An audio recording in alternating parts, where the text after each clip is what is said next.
하나님 아버지 감사합니다. 수요일 저녁 시간에 저희들을 다시 불러 모아 하나님 말씀을 들을 수 있도록 인도해 주셔서 감사합니다. 오늘도 주님 우리와 함께 하셔서 우리의 마음을 열어주시고 기도 열어주시고 눈도 열어주셔서 하나님이 우리에게 말씀하고자 하는 것이 다 들려올 수 있도록 도와주시옵소서. 예수님의 이름으로 기도드리옵나이다. 아멘. 함께 찬송가 290장을 찬송하겠습니다. 290장입니다.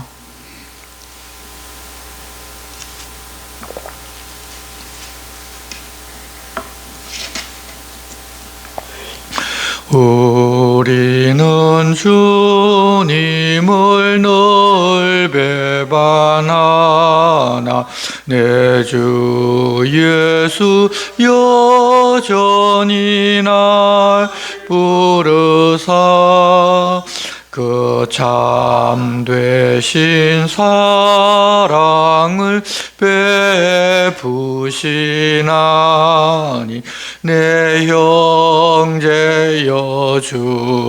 주님을 곧 따르라.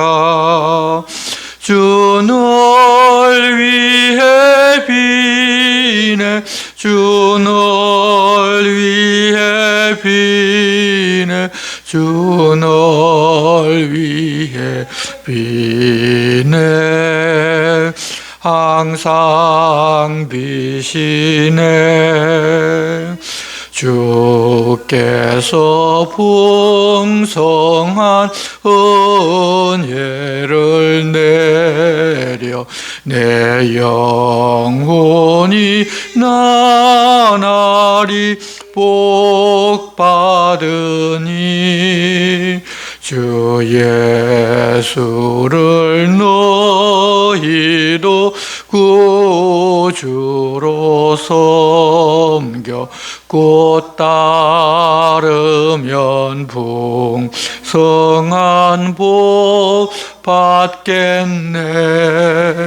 주 널 위해 비네 주 널 위해 비네 주 널 위해 비네 항상 비시네.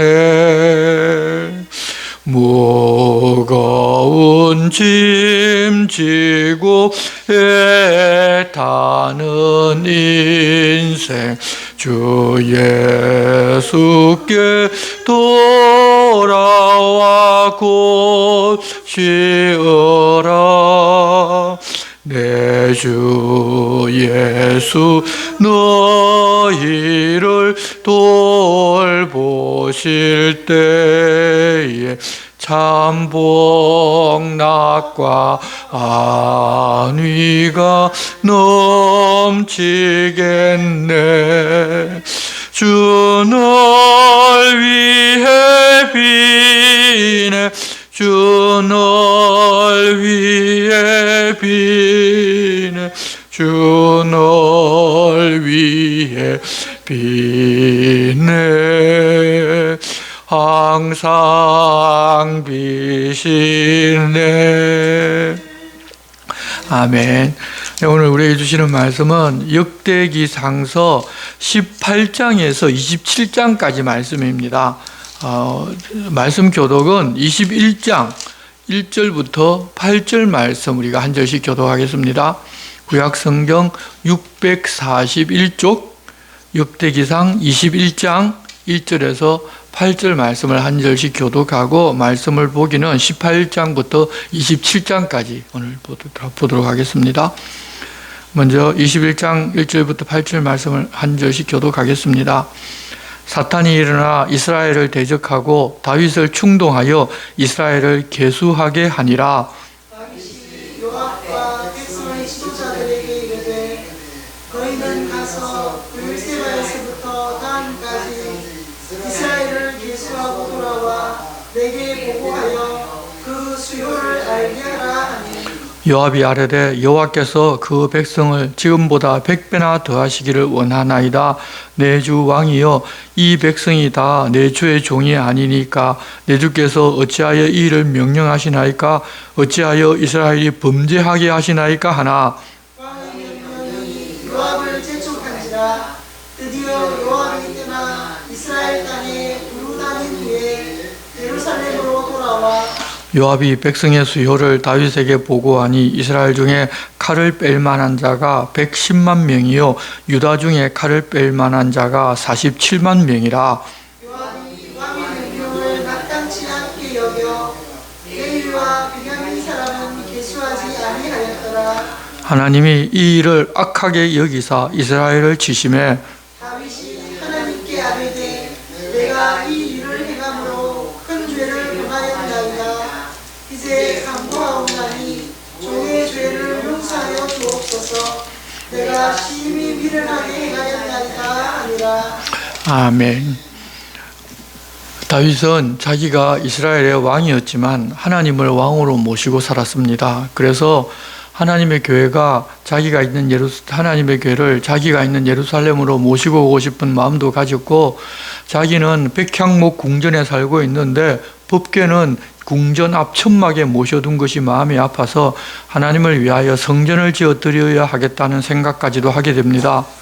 그랬지만 하나님께서는 지금까지 그 누구에도 그러라고 요구한 적이 없다면서 다윗이 그러는 것을 허락하지 아니하시고 그 마음이 진심이라는 것을 알았으니 내가 너를 위하여 왕조를 세워주겠다. 너의 아들을 통하여 내 집을 짓게 하겠다고 말씀하시면서 이 땅에서의 왕위뿐만 아니라 영원한 나라의 왕위와 성전을 그 후손을 통해서 이루어질 것까지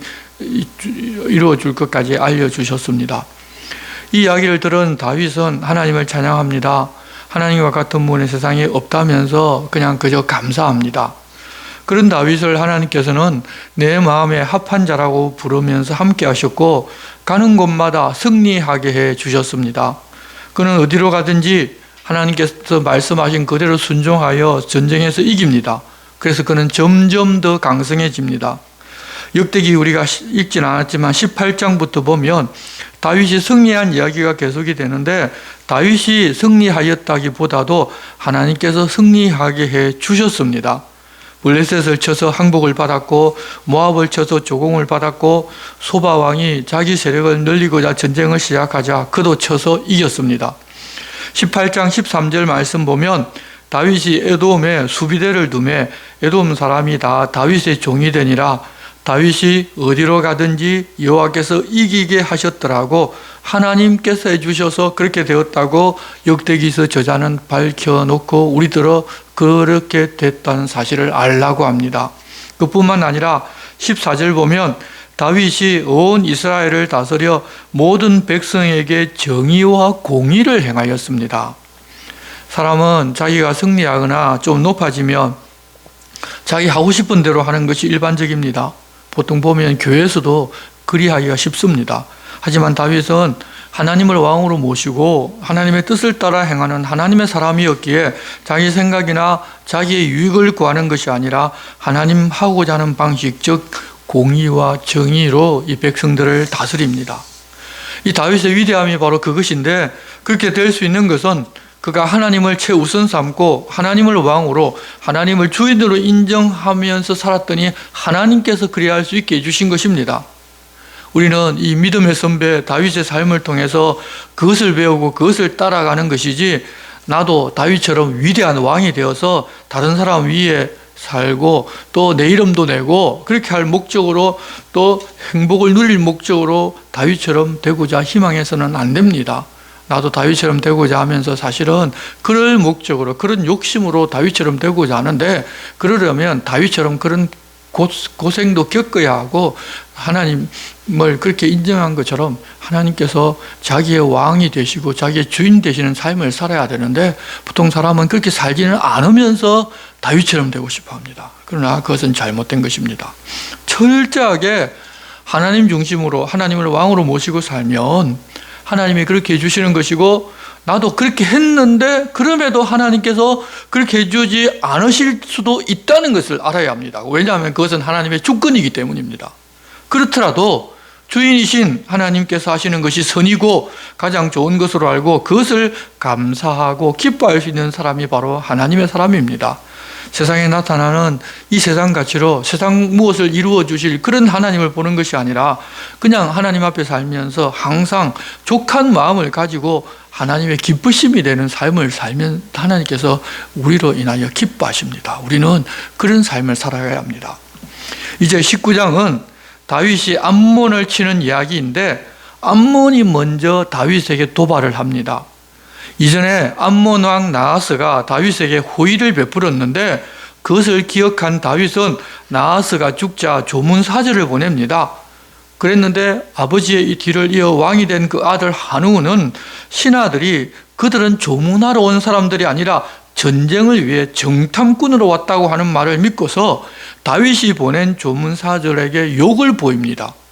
그리고서 자신들이 다윗에게 믿게 된 줄로 뒤늦게 알고 다윗과 전쟁을 하고자 이웃나라 아람에서 용병을 삽니다. 하지만 하나님께서 함께 하시는 다윗을 이길 수가 없습니다. 그 결과로 그들을 도우려던 아람도 패하고 결국 그들도 다윗과 화친을 청하고 그 후로는 아람 사람들이 더 이상 암몬 자손을 돕지 않게 됩니다. 20장 1절을 보면 전쟁할 수 있는 계절이 되자 군대 장관 요압이 암몬을 쳐 랍바를 함락시키고 다윗은 이후에 랍바로 가서 승리를 선언합니다. 이 모든 과정을 보면 암몬은 그저 온 하나님의 복을 그냥 발로 차버렸습니다. 이 암몬 왕은 그것을 볼 눈이 없던 신하들의 말을 들었기 때문입니다. 아버지와 친하였기 때문에 친근하게 자기에게 다가온 다윗의 손을 잡았더라면 하나님을 알 기회도 없고 다윗을 통해서 흘러나오는 하나님의 복도 받았을 것인데 그는 그렇게 하지를 못했습니다. 이렇게 하나님 함께하는 것을 보지 못하는 것은 스스로 자기에게 화와 손해를 가져오는 것입니다. 여러분, 하나님을 가까이 하는 것도 복이고 하나님과 함께하는 사람과 가까이 하는 것도 복입니다. 그것을 보는 사람은 복을 누리고 그렇지 못한 사람은 암몬처럼 되는 것입니다. 우리는 보아야 할 것을 보는 사람들이 되어야 합니다. 20장 4절부터는 블레셋과의 전쟁에서도 승리한 이야기인데 골리앗의 아후 라흐미도 죽였고 또 그리한 사람의 자손도 있었는데 그들도 역시 죽였다고 이렇게 이야기합니다. 세상에 속한 전쟁 같으면 당연히 그인들이 이겼겠지만 하나님께서 다윗과 함께 하셨기에 그 신하들 역시도 하나님의 도우심으로 승리했다는 이야기를 우리에게 들려줍니다. 그리고서 그렇게 승리를 쭉 이어갔는데 21장은 다윗이 인구조사를 시켜서 실수하는 내용인데 이렇게 실수한 후에 결과적으로 성전을 어디에 지을지 그 위치가 결정이 됩니다. 그래서 실수조차도 선하게 이끄시는 하나님을 보여주는 동시에 성전 건축을 왜 그곳에 했는지 그 이유를 설명하기 위하여 실수한 것을 말할 수밖에 없었을 것입니다.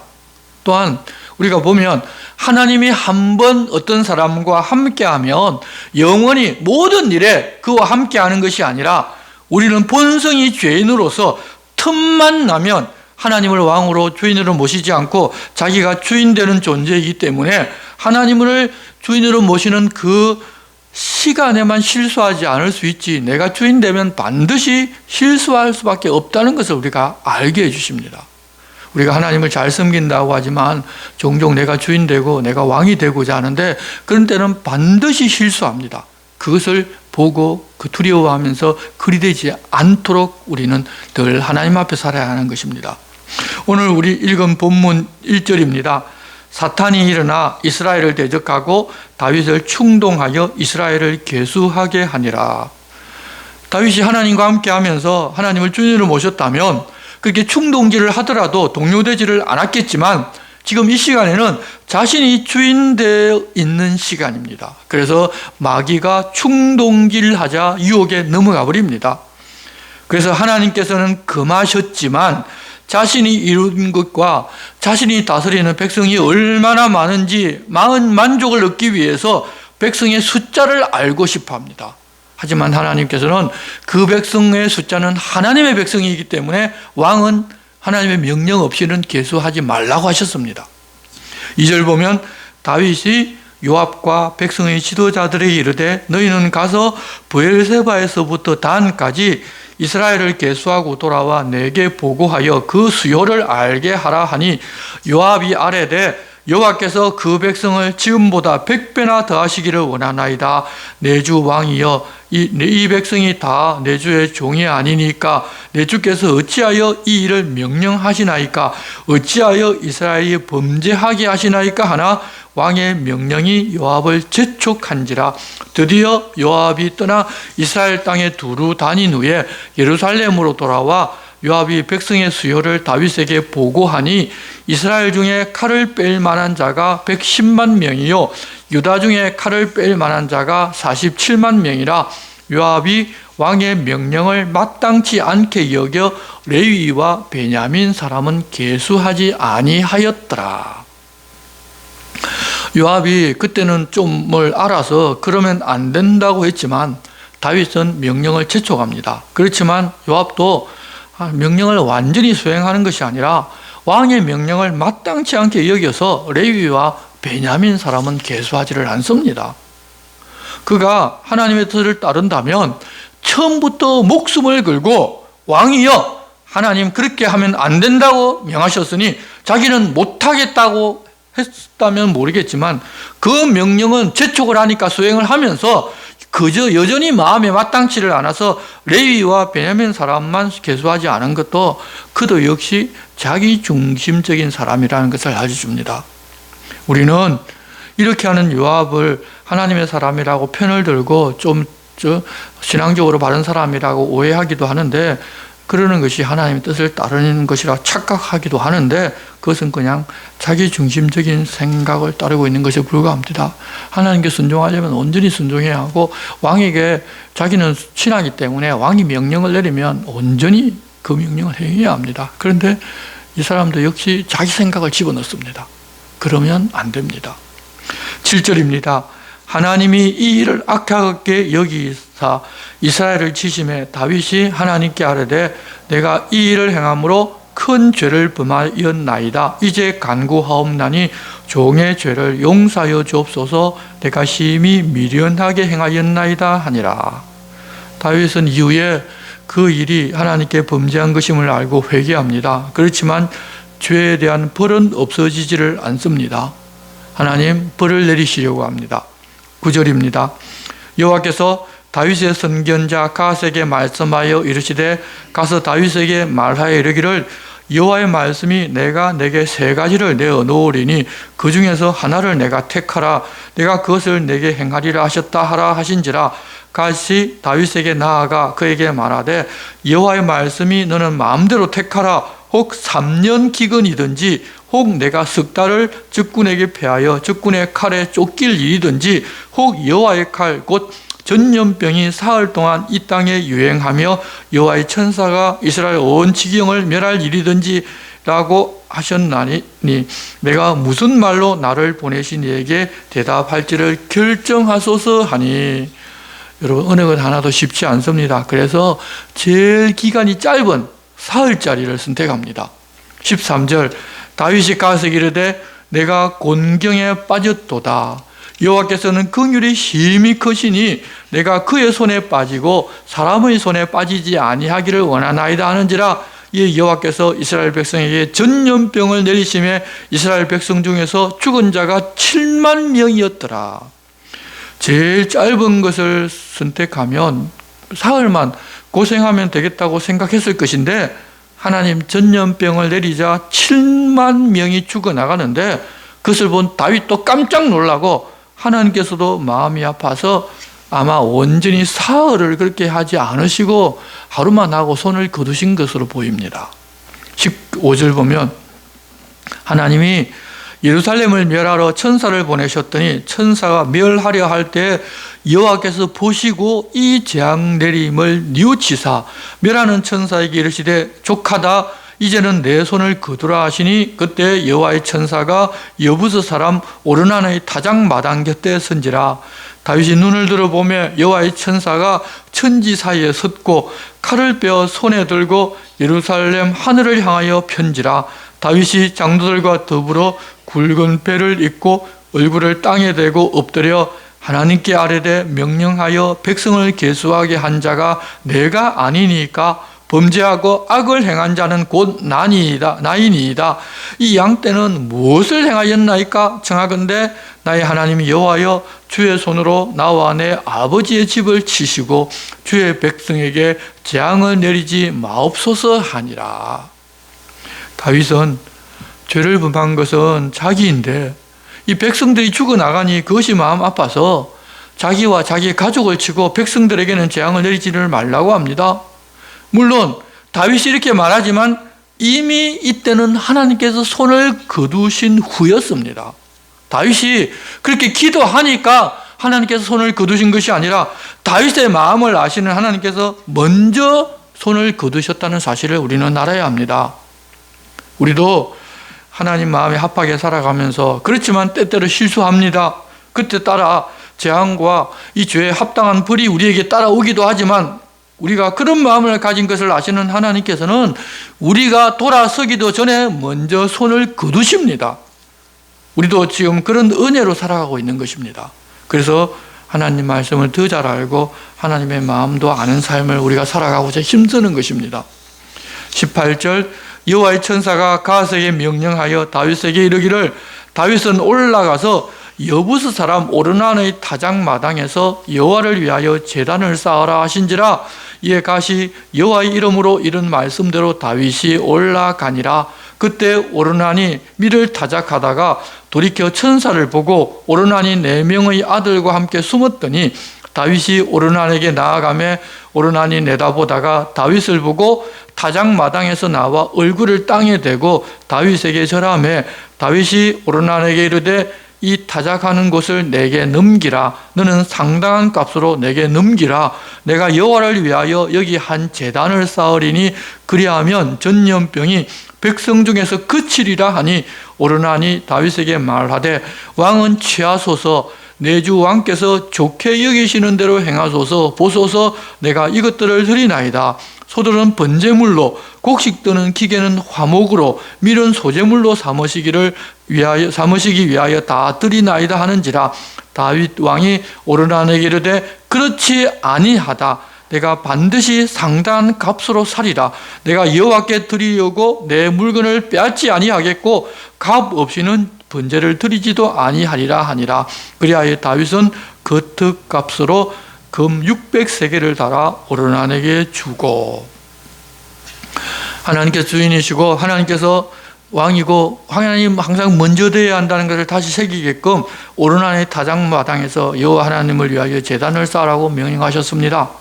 다윗이 순종하여 행하는데 오르난이 그런 일을 위한다면 공짜로 드리겠다고 하자 다윗은 대가를 지불하지를 않는다는 것은 빼앗는 것이라고 하면서 자기는 절대 그러지 않고 반드시 사겠다고 해서 적은 돈을 주는 것도 아니라 그에 합당한 금액 이상의 돈을 주고 그 땅을 삽니다. 이 땅이 바로 솔로몬이 성전을 건축하는 그 성전터가 되는데 이전에 아브라함이 자기 아들을 하나님께 바쳤던 바로 그곳입니다. 26절 다윗이 거기서 여호와를 위하여 제단을 쌓고 번제와 화목제를 드려 여호와께 아뢰었더니 여호와께서 하늘에서부터 번제단 위에 불을 내려 응답하시고 여호와께서 천사를 명령하시며 그가 칼을 칼집에 꽂았더라. 이때 다윗이 여호와께서 여부스 사람 오르난의 타작마당에서 응답하심을 보고 거기서 제사를 드렸으니 옛적에 모세가 광야에서 지은 여호와의 성막과 번제단이 그때 기본 산당이 있었으나 다윗이 여호와의 천사의 칼을 두려워하여 감히 그곳 앞에 가서 하나님께 묻지 못하더라. 그렇게 해서 이 성전을 건축할 장소가 다윗의 소유가 되었고 하늘에서 그 번제단 위에 불을 내려서 하나님께서 그 제사를 받으셨다는 것을 알려주자 다윗은 22장 1절 다윗이 이르되 이는 여호와 하나님의 성전이요 이는 이스라엘의 번제단이라 하였더라. 이제 그곳에 성전이 지어져야 한다는 사실을 그가 알았다는 것입니다. 그리고 바로 그곳에다 성전을 지었습니다. 그리고 다윗은 자기 아들이 그곳에 성전을 지을 수 있도록 준비를 시작합니다. 하나님께서 자신에게는 성전을 짓지 못하게 하셨지만 아들을 통하여 성전 건축을 하게 하겠다는 말씀을 듣고 미리 준비하는 것입니다. 실수하기도 했지만 그 마음이 여전히 하나님께 있었다는 것을 보여줍니다. 그리고서 그렇게 다윗이 실수했지만 그 실수로 인하여 성전 건축터가 정해졌다는 사실도 우리에게 알려주기 위하여 다윗이 그런 실수했다는 것을 그냥 숨길 수도 있었는데 성전 건축터가 왜 그곳에 되었는가를 설명하기 위해서 다윗이 실수한 것을 숨기질 않은 것입니다. 나중에 보면 다른 것은 다 숨기는데 이것은 숨기질 않았습니다. 2절을 보면 다윗이 명령하여 이스라엘 땅에 거류하는 이방 사람을 모으고 숙수를 시켜 하나님의 성전을 건축할 돌을 다듬게 하고 다윗이 또 문짝 못과 그물 못에 쓸 철을 많이 준비하고 또 무게를 다할 수 없을 만큼 힘이 많은 놋을 준비하고 또 백향목을 무수히 준비하였으니 이는 시돈 사람과 두로 사람이 백향목을 다윗에게로 많이 수운하여 왔음이라.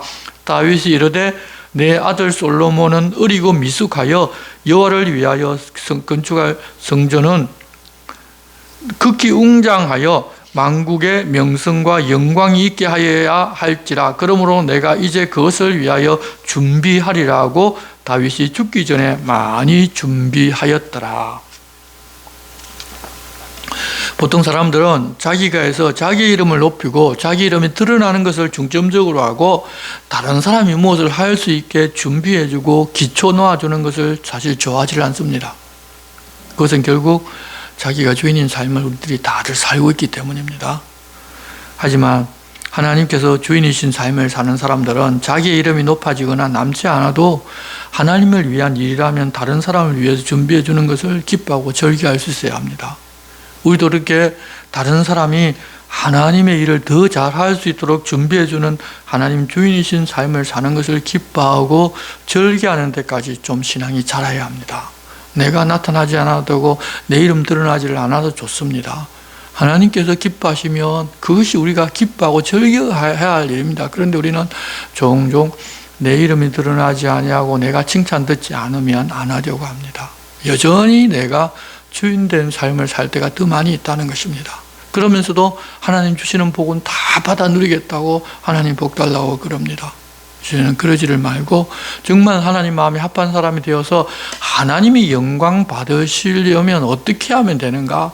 하나님 나를 통해서 일하지 아니하시고 다른 사람을 통해서 일하고자 하시면 그 사람을 위해서 준비해주고 격려하고 도우는 사람이 될 수 있어야 합니다.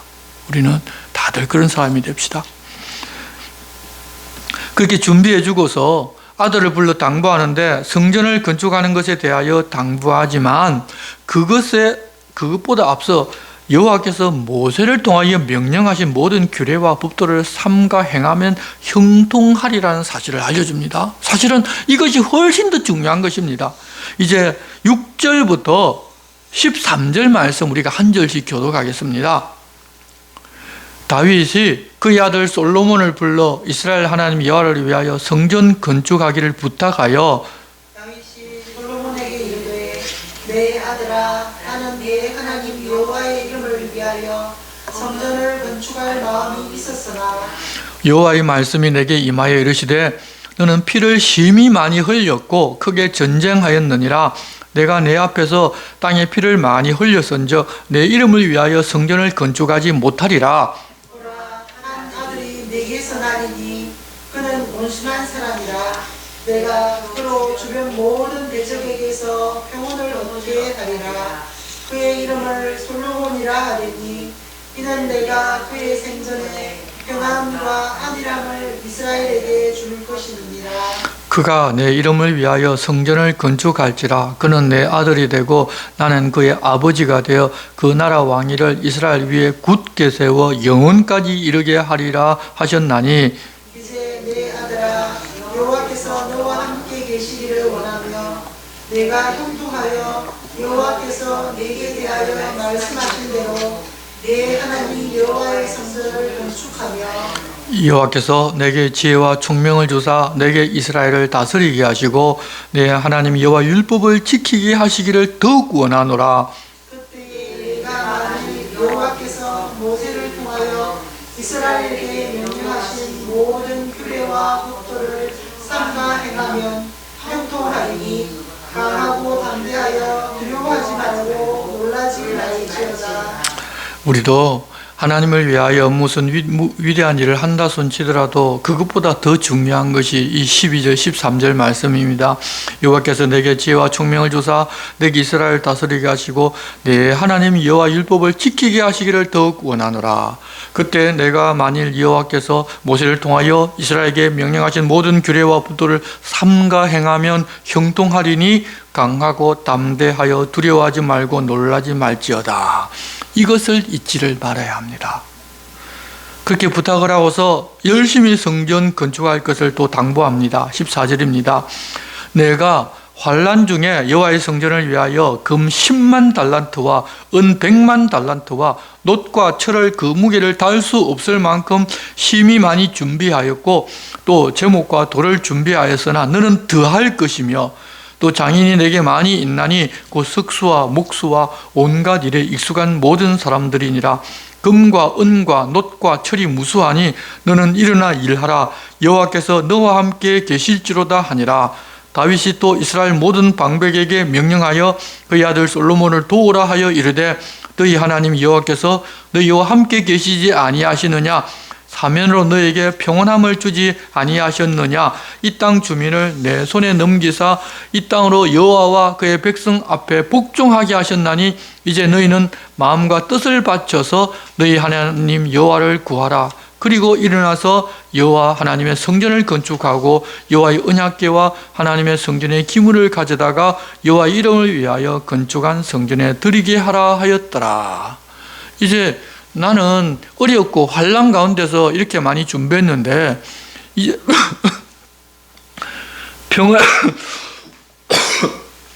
평온해졌으니까 더 많이 준비할 수 있지 않겠느냐. 그래서 준비하고 그 어떤 것보다 하나님 성전 건축에 힘써달라고 그렇게 부탁합니다.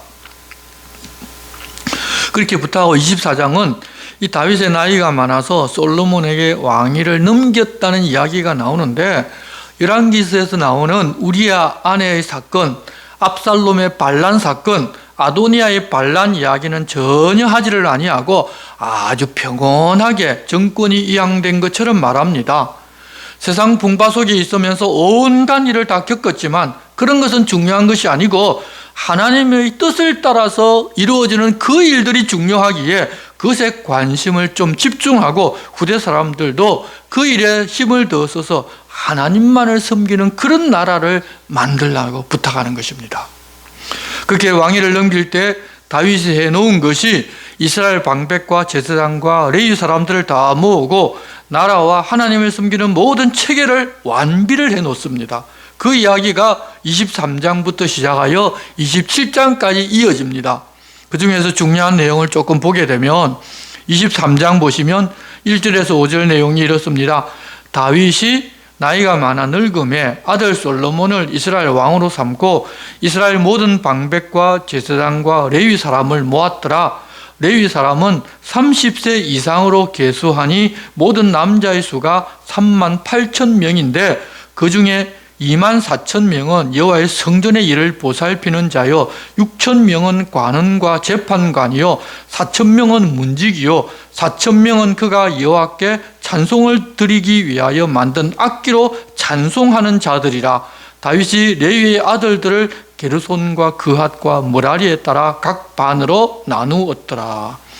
이 나눈 반을 중심으로 가족을 중심으로 해서 섬기는 일을 하고 반별로 나뉘었는데 그 내용들이 계속 이어지고 뒤로 넘어가서 24장을 보면 이 제사장은 24반열로 나뉘었다는 것을 이야기합니다. 그래서 24반열에 대한 이야기는 역대상서 24장에 나온다고 외우면 됩니다. 세례요한의 아버지가 성전에서 봉사할 때 자기 반열의 차례를 따라 들어갔다고 했는데 아비야 반열이었습니다. 그 반열이 이제 24장 읽어보면 8번째 반열입니다. 그래서 한 반열이 보름씩 성전에 들어가서 근무하기 때문에 8번째 반열은 4월 하번입니다. 그러면 세례요한의 아버지가 성전에서 봉사하고 말문이 막힌 것이 4월 하순이라는 것을, 이 반열이라는 것을 알면 우리가 이해하기 쉽습니다. 그러면 신약 성경을 읽을 때도 이것을 알게 되면 그 신약 성경의 내용들이 보다 더 생생하게 우리에게 다가옵니다. 그래서 이런 부분들은 조금씩 알고 있는 것이 좋습니다.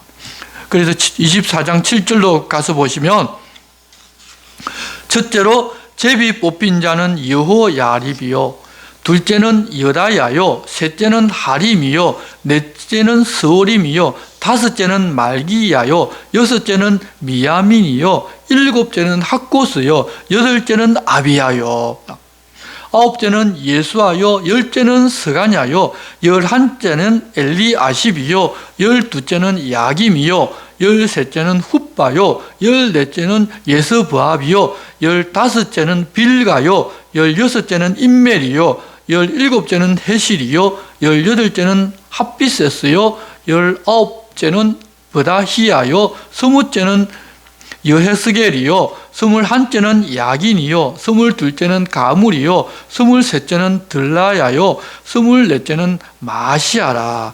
이와 같이 직무에 따라 여호와의 성전에 들어가서 그의 아버지 아론을 도왔으니 이는 이스라엘의 하나님 여호와께서 명하신 규례더라. 이어서 25장은 찬송을 맡은 사람들이 어떤 사람들인지를 소개하고, 26장에서는 성전 문지기 이야기를 하고, 26장 20절부터는 성전 곡간을 맡은 사람들이 어떤 사람들인지를 이야기하고, 29절부터는 다른 레위 사람들이 받은 직분을 이야기합니다. 그리고 27장에는 모든 가문의 우두머리와 관원들을 쭉 또 소개합니다. 1절 보시면, 이스라엘 자손의 모든 가문의 우두머리와 천부장과 백부장과 왕을 섬기는 관원들이 그들의 숫자대로 반이 나누이니 각 반열이 24,000명씩이라 1년 동안 달마다 들어가며 나왔으니, 그래서 12반으로 나뉘어서 군복무는 이 각자 맡은 반이 1년에 한 달씩 근무했다는 것입니다. 그리고 16절에는 각 지파를 관할하는 사람을 소개하고, 25절은 왕의 재산을 맡은 사람들, 그리고 32절은 다윗을 섬기는 사람들을 쭉 소개합니다. 다윗이 이렇게 하나님을 섬기는 조직과 나라의 조직을 완전하게 했는데, 하나님께서 도우셔서 하나님 명하시는 대로 하니 이렇게 완전하게 되더라는 것입니다. 그러니 후손들도 하나님의 율법을 따라 명령과 규례에 순종하고 하나님을 가까이 하여서 하나님 이끄시는 대로 따라가서 하나님 원하시는 그런 이스라엘을 한번 만들어 보자는 것입니다. 이제 우리가 그동안 잘못해서 바벨론의 포로로 잡혀갔다가 돌아와서 하나님께서 새롭게 예루살렘을 중건하고 새롭게 해주셨으니 이제는 좀 하나님 원하고 기뻐하시는 그런 나라를 만들어 보는 것이 옳지 않겠느냐고 역대기서 저자가 그 이야기를 남기고 싶어 한 것입니다. 그런 역대기서 저자의 마음과 그를 통하여 말씀하시는 하나님의 마음도 알고서 우리도 내가 주인 되는 그런 삶을 살지 아니하고 하나님 주인 되신 삶을 살아가면 하나님께서 우리의 삶을 인도하시고 우리 교회들도 각자 인도하셔서 하나님이 오히려 우리를 위해 일하시는 것을 우리가 보게 될 것입니다. 우리는 생각하기를 우리가 하나님을 위해서 일한다고 하지만 사실은 자기를 위해서 일하고 열심히 자기를 위해 일하면서 하나님을 위한다고 또 살짝 말을 틀어서 이야기도 하는데, 정말 하나님을 위해서 우리가 일하고 하나님을 위해서 살아가면 하나님 우리를 위해서 일해 주십니다. 우리는 그것을 누리는 사람들인데 우리가 종종 그러지를 않습니다. 그리고 주로 자기를 위해서 하면서 내가 하나님을 위해서 무엇을 했다고 하면서 하나님 이렇게 했으니까 하나님 내게 복을 주셔야 된다고 여전히 내게 초점이 맞춰져 있을 때가 많습니다. 그러니까 사람들이 하나님을 좀 섬기다가 자기에게 유익이 되면 그렇게 섬기려고 하다가 조금 불리한 일이 있으면 하나님 안 섬기는 척하고 안 믿는 척까지도 하는 그런 일들이 우리 믿는 사람들 가운데서 일어나는 것입니다. 물론 그때 이 사람들은 그렇게 하면 하나님께서 다윗 시대처럼 자기들을 만들어 주실 것으로 기대했지만 이제는 그러는 것이 아니면 우리가 신약 성경을 통해서 아닙니다.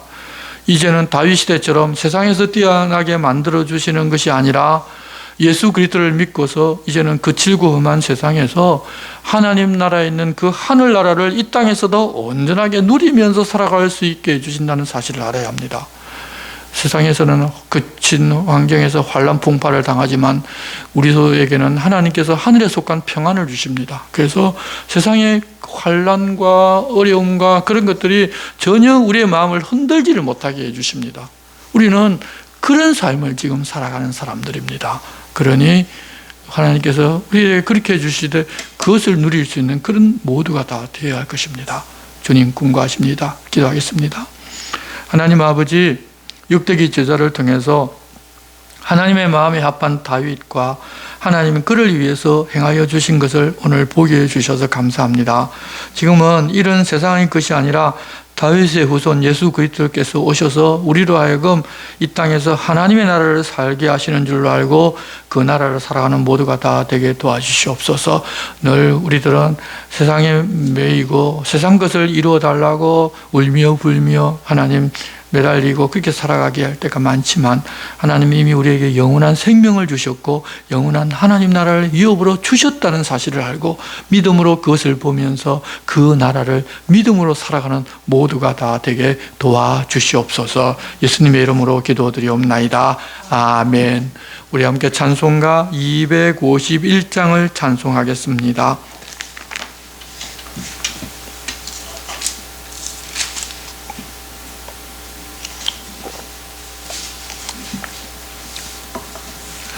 놀랍다 주님의 그 은혜, 우리의 죄를 속하시려 갈보리 십자가 위에서 어린 양 보혈을 흘렸네. 주의 은혜, 우리의 죄를 다 씻었네.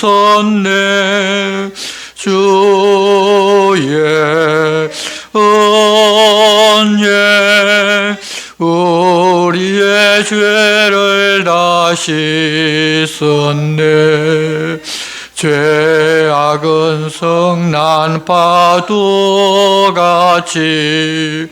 우리 영혼을 위협하나 헤아릴 수 없는 주 은혜, 십자가 위에서 보이셨네.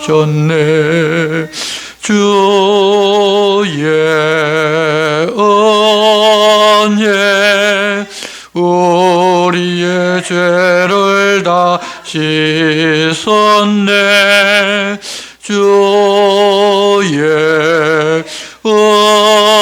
은혜, 우리의 죄를 다 씻었네. 죄악에 물든 영혼들을 주께서 피로 씻으시네. 지금도 흐르는 그 피에 눈보다 더 이게 씻으라. 주의 은혜, 우리의 죄를 다 씻었네. 주의 은혜, 우리의 죄를 다 씻었네. 비할 수 없는 그 은혜를 믿는 자에게 거주네. 형제여 주 앞에 나와서 더지지 말고 곧 받으라. 주의 은혜 우리의 죄를 다 씻었네. 주의 은혜 우리의 죄를 다 씻었네. 아멘.